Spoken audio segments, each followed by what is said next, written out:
Now in this video, we'll explore the rationale behind second derivative test. Now in order to understand the rationale behind second derivative test for multiple variables, we'll try and understand the logic behind second derivative test for functions in two variables. Suppose we have a function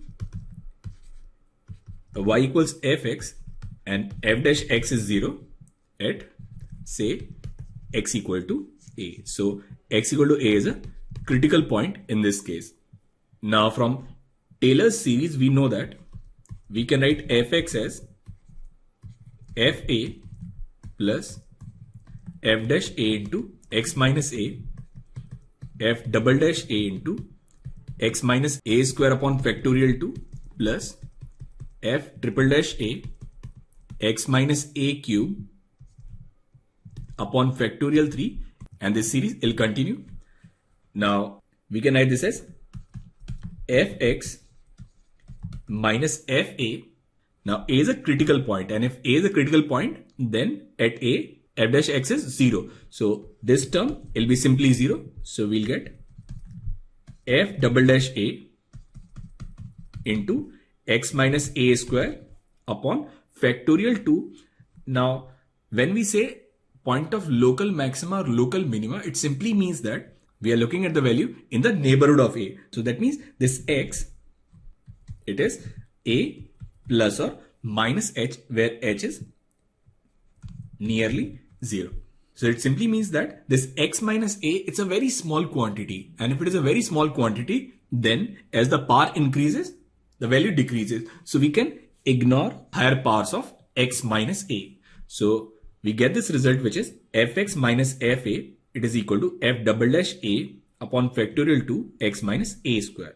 Now if f double dash a is greater than 0, in that case we can write fx minus fa is greater than 0, which simply means that fa is less than fx for all the points x in the neighborhood of this point a. So it simply means that this x equal to a is a point of local minima. So if second derivative is positive, it simply means that this point is a point of local minima. And if second derivative is negative, then we'll get f double dash a less than 0, which means fx minus fa is less than 0. That is, fx is less than fa. So for all the points in the neighborhood of a, the value of this function is less than the value at this point a. So it means that this x equal to a, it is a point of local maximum. And if f double dash a is 0, then in that case we'll have to look for sign of f triple dash a. So that means now this second derivative test is inconclusive. Now we'll try and figure out the rationale behind second derivative test for multivariable functions.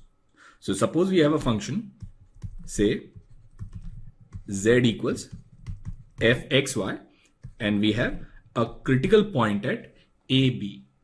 Now again we'll use Taylor's expansion for two variables. So we can write fxy equals fab plus fxab into x minus a plus fyab into y minus b plus 1 by 2 fxx x minus a square plus 1 by 2 fyy y minus b square plus fxy x minus a y minus b, and this series will continue. Now we know that at critical point a and b, first derivative fx, it is 0, and fy is 0. So both these partial derivatives, they are 0.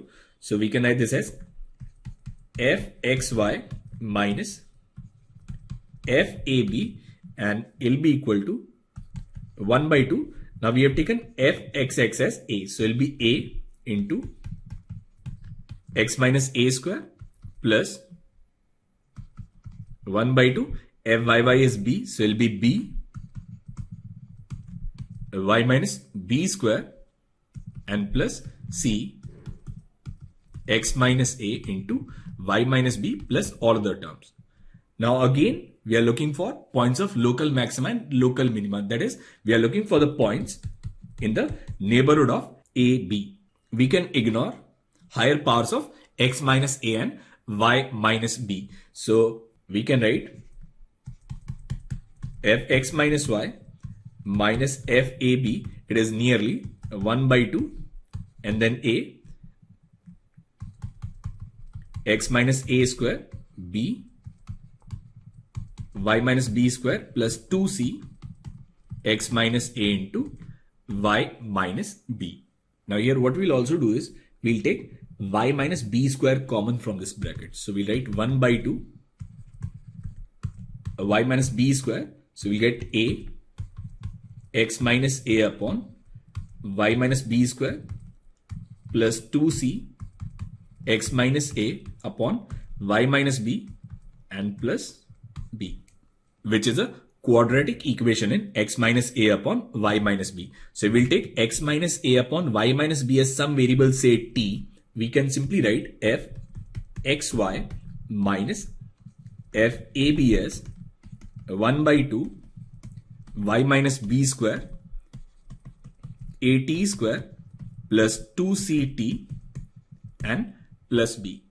Now this expression, it is already positive, so everything will depend on sign of this quadratic expression. Now we know that if a is greater than 0 and if d is less than 0, then this quadratic expression at square plus 2ct plus b, it is always positive for all t belongs to R. So it simply means that in that case fxy minus fab, it will be greater than 0 in the entire neighborhood of AB. So we'll get this condition fxy is greater than fab. So for all the points in the neighborhood of AB, the value at AB is the lowest. So from here we can say this fab, it is a point of local minima. Now what is the condition? We need to find d. Now d for this function is 4c square minus 4ab. So condition here will be a is greater than 0 and d, which is 4c square minus 4ab, it is less than 0. So from here we'll get ab minus c square, which is our h, and h is greater than 0. So this function, it will have a point of local minima when h is greater than 0 and when a is greater than 0. Now if a is less than 0 and d is less than 0, then this quadratic expression at square plus 2ct plus b, it is less than 0 for all t belongs to R. So it simply means that fxy minus fab will always be less than 0. So we can write fxy is less than fab, which simply means that this fab, it is a point of local maxima. So we'll have a point of local maxima when a is less than 0 and d is less than 0. And d again is c square minus ab is less than 0, which means h, which is ab minus c square, is greater than 0. So if we have h greater than 0 and a less than 0, then it will be a point of local maxima. Now if d is greater than 0, then this quadratic expression, whether opening upwards or downwards, somewhere it will have positive value and somewhere it will have negative value. So in that case, this point, it will have a value which is greater than value at some points, and it will have a value which is less than value at some other points. Then in that case, it will simply be a saddle point. And if d is equal to 0, then again test fails. So that is the logic behind second derivative test for multivariable functions.